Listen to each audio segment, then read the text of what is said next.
This lecture will focus on how to use built-in functions in our programs.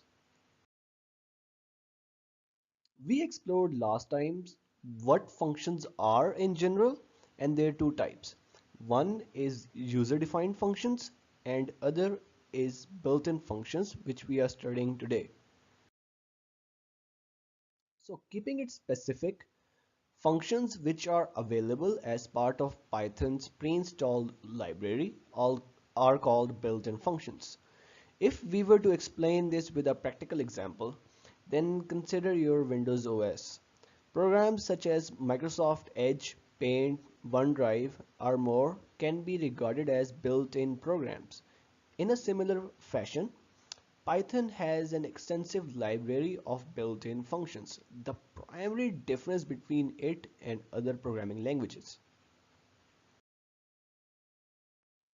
You can import these modules in your program to use them, which in simple terms means that you are calling a specific library or a specific function of a library for use in your program.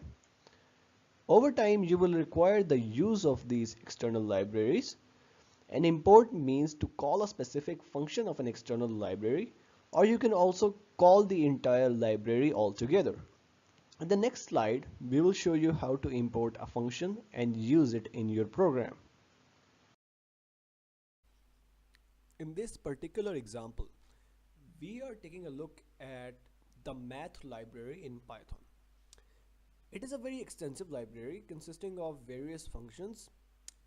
Students of BS Mathematics, BS Physics particularly use Python for data analysis, and they will be dealing with this library in specific.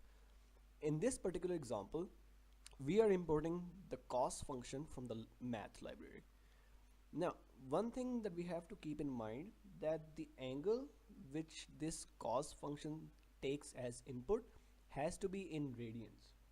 So in this particular example, we are taking a float as an input, and in the print function, we are simply passing the value to the cos function and printing the result. Let's run this program and see how it works.